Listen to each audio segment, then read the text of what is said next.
Bonjour et bonsoir très chers internautes Balandia Kisalo RDC chaîne Nabino Onasengi beau s'abonner massivement pour Bozorata Rolanda Benjamin Mwanasuka et puis on a plus besoin d'abonner et belé pour permettre biso to banda kosala ba direct bisika to kokende ça veut dire au s'abonner qui s'abonner le ko senga na muta s'abonner ko senga pe na papa le qui non ko boena parce que on a envie à vous en a plus des abonnés pour YouTube a fongolé biso ba direct d'entrée de jeu émission moko na lelo toko beta masolo ya makambo oyo nani réunion ya mamotali sécurité au facha kinaki na Kenya et suki wapi toko beta masolo nango to beta masolo awa ba député national oyo baza censé sokaye musala te alongwe. Ce n'est pas une décision à vous discuter, mais si vous avez on va parler de la réalisation de Mokonzamboka, on va parler de l'histoire de Bengani Abbé et pas suspendre Abbé, pardon, et pas Cardinal Fridolin Mbongo. Nous allons parler de la loi électorale, ça pose encore problème pour les uns, pour les autres et tokolobela yango mukona lelo et tokokota na détail ya makambo ebele parce que kisalo RDC chaîne na bino ona boy ko lobana bino na osenga na bino kaka ete OK place ba komi s'abonner na chaîne oyo pour oleka pe ko ba information en même temps pour soutenir votre frère votre sang Benjamin Mwanasuka on a rappelé bato déjà week-end autre aux Adéana Lubumbashi ça veut dire c'est dimanche déjà tous à la ville à Lubumbashi bisika wapi table ronde au salema entre Bakatangé na Bakasaye présidé par le chef de l'État Félix Antoine Tshisekedi Tshilombo batutu ba wala ngai déjà na Katanga bozo déjà numéro parce que tous à na Lubumbashi adresse na repesate pour to ebika atalaga par rapport mais on est au contrôle ya makamunyo sonzamba zo batela sobola nanga na banda kuna bino c'est parce que Glodi Mukendi azana sima ya caméra to me ko beta masolo politique parce que ya ngonde mutu esanga sabiso na bino nesika on. Vous allez comprendre que lelo oyo bato baoloba Fachi Kagama Kimi on attendait Kagama ya lelo nakati ya sommet o réunir Rwanda, Ouganda, Burundi, Kenya na République démocratique du Congo. Et j'ai aimé pour na bato ba comprendre était guerre ya est et utawapi vraiment surtout le même langage nande konanga za sima caméra bola na vidéo oyo bongo tokutana nasima. Ils ont eu donc des Congolais par la corruption, ceci, cela. Ils l'ont fait marier à la sœur de James, à une Tutsi, directement. Il a abandonné sa femme à Kinshasa. Oui, il a abandonné sa femme à Kinshasa avec les enfants. Vous voyez encore le problème avec les Congolais. C'est grave. Il nous laisse beaucoup de problèmes. Il est là et maintenant il crie qu'il veut venir. Hein? Bon, le voilà devenu un chef de guerre de la rébellion. Et ils sont allés ramasser tous les autres rebus que vous connaissez. Les Tambo et Mwamba, les Zaidi Ngoma, l'autre est là, Londa Boululu, Wamba Diawamba. Et vraiment une kermesse de gens, en tout cas corrompus et inutiles. Pardon, le Bizi Makara, qui était mon ministre des Affaires étrangères, que je croyais congolais.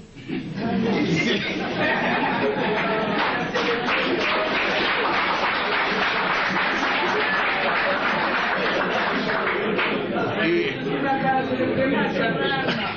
à ma très grande surprise, quand j'avais demandé à cette armée de se retirer, et avait déjà fermé des valises, ils disent, leur armée se retire, ils se sentent en insécurité.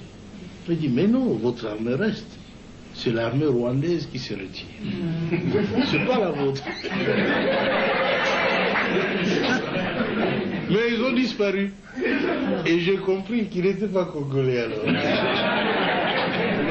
Parce que l'armée qui s'est retirée était rwandaise. Ah oui. Un ministre congolais, un ministre d'État a disparu. Un ministre des Affaires étrangères a disparu. J'ai dit, nous étions infiltrés alors. Infiltrés au sommet de l'État. Alors ainsi on aura pu découvrir des documents où Kagame dirigeait ces gens-là, où il complotait pour que les Tutsis prennent la tête de ce grand pays qui n'est pas le leur. Alors ça en est trop, hein. Ce pays ne leur appartient pas. Ils veulent en prendre la tête. Quoi? Mais c'est pas possible, ça a été très grave. On a vu tout ça. Si seulement on avait su avant, ça aurait été bien. Mais le conflit a éclaté après. Ils tentent le conflit, ceux qui n'ont pas pu réussir avec le coup d'État, qui avait échoué le 2 août. Et maintenant, je le vois en train d'échouer encore. Notre peuple se défend. Je suis très heureux que vous tous ayez pris conscience de la gravité de la situation pour nous mettre tous ensemble, tous les partis politiques confondus, chez nous. Tous les Congolais se sont mis ensemble derrière le gouvernement. Ils m'ont soutenu, je dois l'avouer très sincèrement. Et je ne sais même pas ce que je ferai pour les rendre.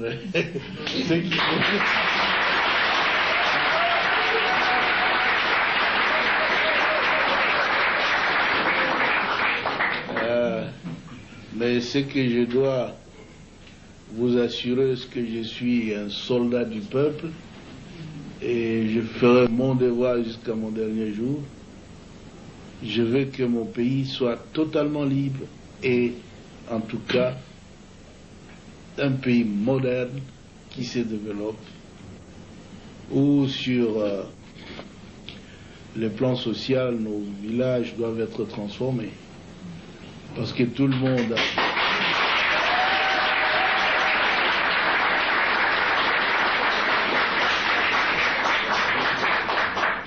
beaucoup de nos élites, beaucoup d'intellectuels, beaucoup de citadins, de gens de ville qui sont habitués à la vie, ont peur de rentrer dans nos villages.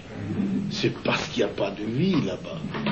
Nous étions donc engagés dans un programme de reconstruction qui a commencé à porter fruit. Et tout cela sans assistance extérieure. Parce que les habitudes politiques en Afrique, c'est qu'on doit attendre de l'aide de la France, des États-Unis, de l'Union européenne, de la, de la Banque mondiale, de ceci, cela.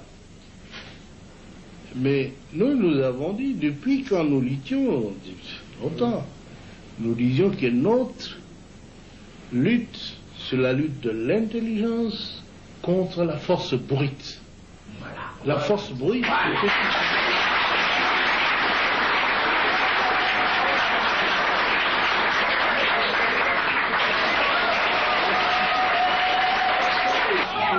Nous disions alors dans un des congrès au Maquis où il a participé en 1976 que parce que nous avons tout dans notre pays, nous ne pouvons même pas les demander de l'assistance de l'homme. Il faut utiliser l'intelligentsia nationale. Là, vous avez suivi Moussé Laurent Désiré Kabila. Moussé Laurent Désiré Kabila na vidéo Bolandi, Azo Bengana Rwandais, ma compagne était ministre d'État, ministre des Affaires étrangères. Azo Nina ba rebelle.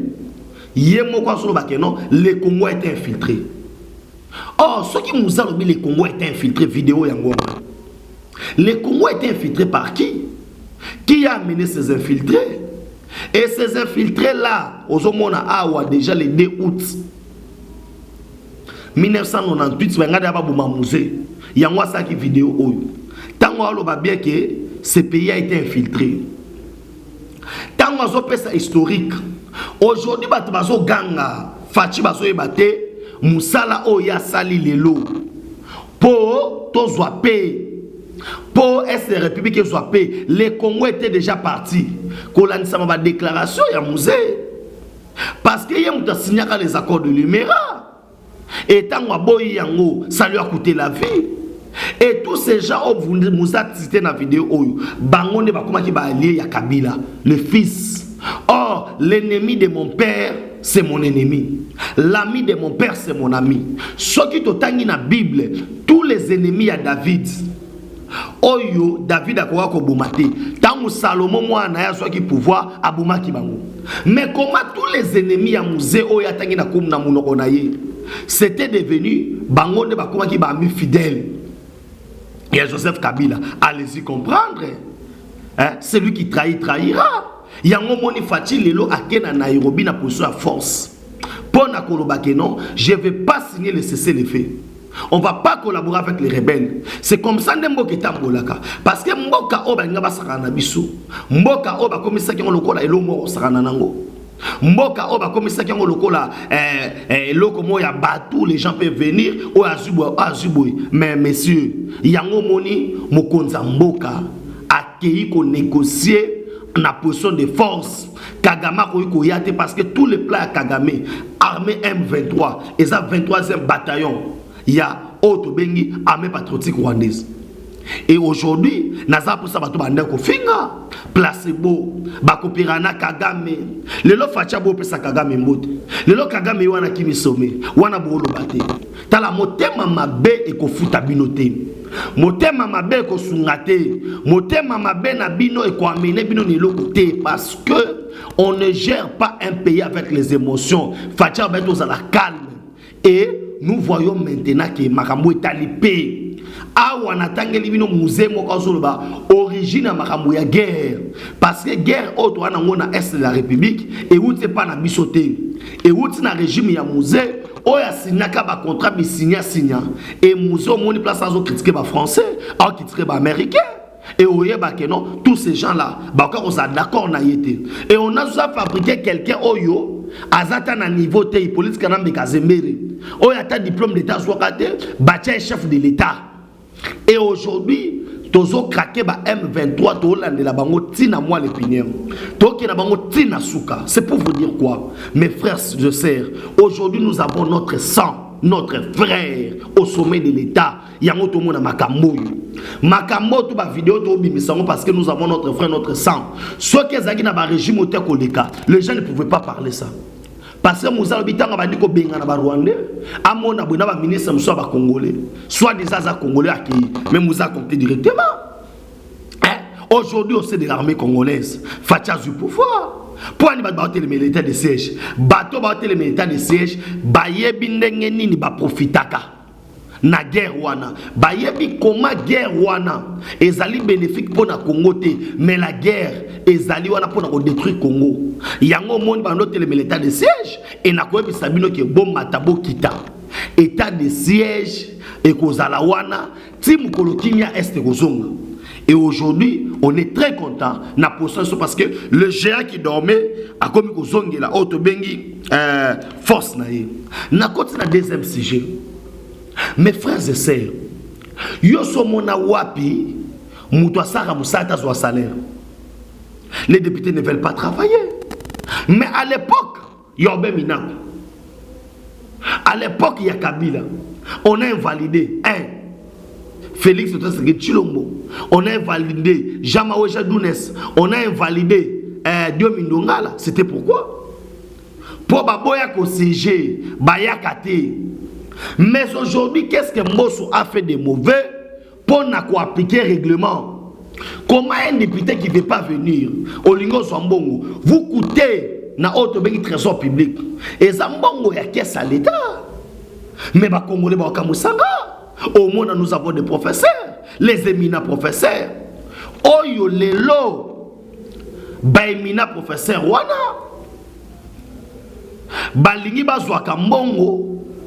Basse Jakate. Non, Papa Mbosso a été clair pour nous relobaki.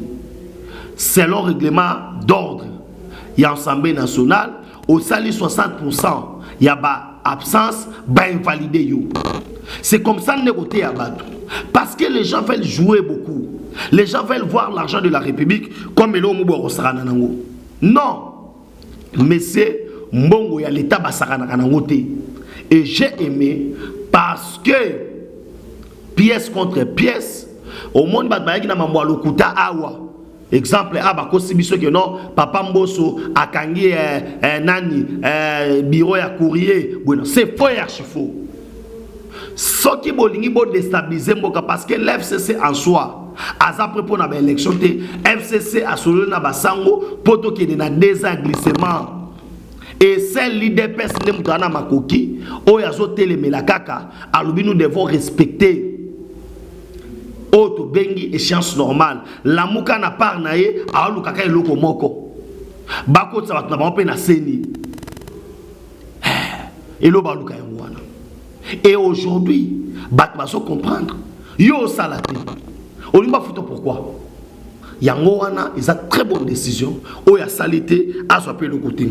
Na côté mbala moko na maraboté loi électorale. Na 2011, non, avant, na 2016, Kabila a tia élection à Tour Moko. Tour Moko. Et que Oya boy a se mokila ye. Nazo kanisa plénière wana l'opposition akima azalakate ayate. Ils ont boycotté. La loi de la majorité a triomphé. De la même manière aussi papa Mousso tu comprends ça sur l'arrêt. S'ils ne sont pas là on s'en fout. La majorité sera là et la loi sera adoptée. Kabila changea de tour mibala tour moko. L'opposition n'était pas là. On a voté plus de 10 lois. L'opposition avec laquelle la porte. Pourquoi? Parce que c'est la majorité. Et aujourd'hui, la majorité doit triompher. Ça veut dire wana kote kutu wana kutu maramba koloba mingi mingi esate. Lelo na yeli bino pièce contre pièce. Tolanda vidéo oyo. Et bongo tozonga nasima.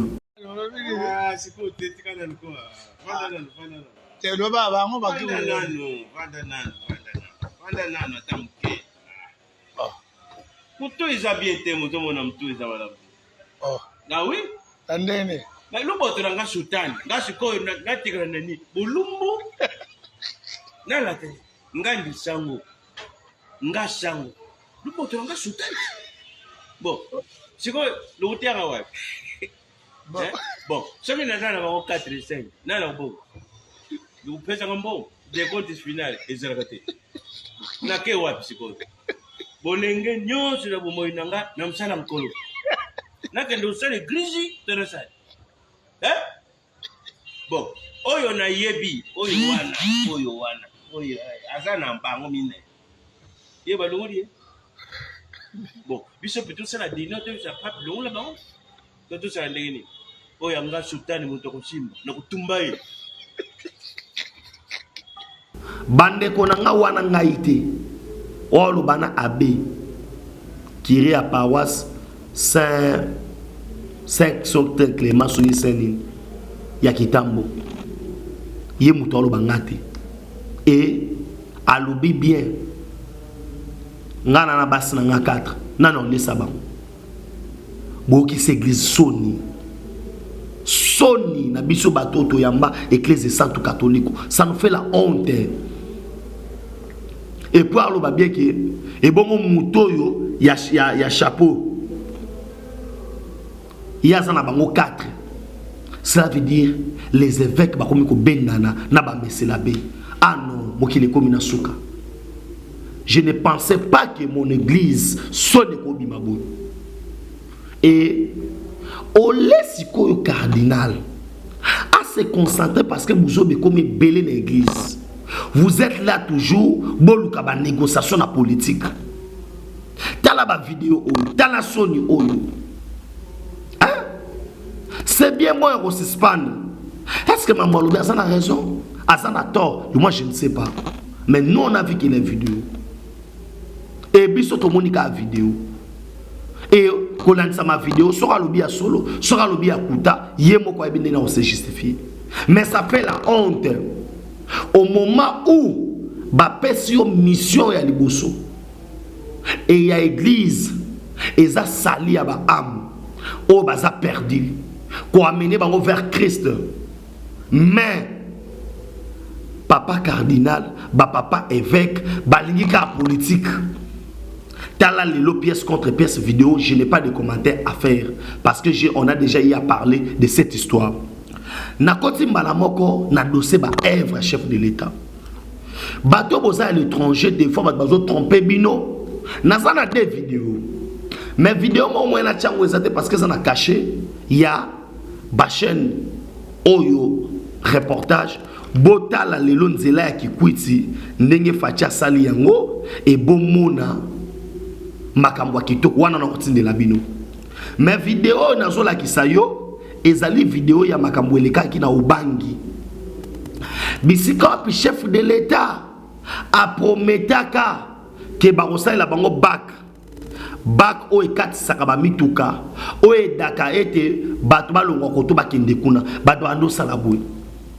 Mais grâce à mokonzi mboka bato balobake non musa yeso salema te totala image oyo bongo tozonga nasima. Désormais, la République démocratique du Congo dispose d'un nouveau pont flottant pouvant rouler et transporter des conteneurs en provenance du port de Douala, Togo et Lagos jusqu'à Bangui et emprunter ainsi la route Zongo, Libenge, Gemena, Akula jusqu'à Kinshasa. Construit à Kinshasa par Oriental Road and Construction, ORC en cycle, une société de droit congolais, le bac Zongo a été mis à flot au majestueux fleuve Congo dimanche 17 avril 2022. Il est midi lorsque ce nouvel engin flottant quitte les chantiers pour l'eau. À son bord, différentes personnalités venues de la présidence, de l'Office des routes ainsi que celle d'Oriental Roads and Construction. L'objectif de cette randonnée fluviale, l'essayage de navigation du bac Zongo sur ce fleuve. Construit avec la main-d'œuvre 100% congolaise, cet engin flottant pimpant neuf a une capacité de 50 tonnes. Il peut prendre une dizaine de véhicules légers, il peut prendre un camion avec remorque. Il n'y a pas de souci. Alors jusque-là, tous les essais que nous faisons sont bons. Et je crois que bientôt, le bac sera remis à l'Office des routes pour être acheminé à Zongo.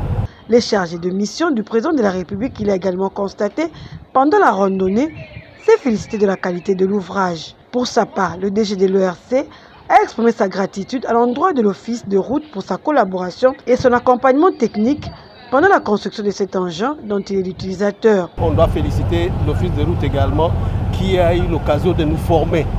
Aujourd'hui, nous démontrons que c'est une école, mais une école qui crée une autre entreprise. Nous sommes la petite sœur maintenant de l'Office de route, nous ORC. Nous, agents de chantier, nous nous considérons comme des léopards. Notre trophée, c'est ce bac ici, qui est fin prêt, que nous venons de livrer au président de la République. Et nous attendons du président de la République qui nous donne du travail. Le bac Zongo vient ainsi concrétiser la promesse du chef de l'État, Félix-Antoine Tshisekedi Tshilombo, faite à la population de Zongo pendant sa visite dans ce coin du pays en décembre 2019. Il permettra non seulement la migration des populations congolaises et centrafricaines sur la rivière Ubangi, mais aussi le commerce transfrontalier et divers échanges pour le développement de cette partie du sud Ubangi. Merci beaucoup na motoza sima caméra bino moko bomoni o misali zo salemate o facha lo sa elokote nesa ki bino pièce contre pièce chaque émission to wana koloba pona bato balinga ko aveugler bato bomoni musane zo salema apolo bakyo non wana za na Congo mobimba awa skona sabino salaire a bato mati mais faut te énumérer le komoko Kabila tiki magistrat simbaka $400, magistrat $400. Facha ya komisi magistrat na $1000. Kabila tiki ba président ba tribunal bazwaka $900. Facha ya doublé yango $1800. Apoko tchela nga munoko. Ça veut dire émission komina suka. Oko tchela nga munoko te. Po mokonza mboka mabwazo sala. Kabila ko sala ngote pour simple raison ezate aza congolais te moto aza congolais te jamais ko linga Congo le ba congolais et otomona yango parce que musala o facho salelo ezaka bato mutia mabe nde bakolela ke Kabila zonga Kabila ozonga na nini atika kinini abosana kinini abosanaki nini. Et je pense que le bilan du chef de l'État est positif pour le programme naïe, ba promesse doit pesaki, ezaka déjà au salima. Et on tient à remercier le chef de l'État. Toko minasuka ba oba sepa ki ne mission konelo, ba pe sanzambe merci a pesi biso pema. Nous rappelons déjà ce dimanche na ville à Lubumbashi.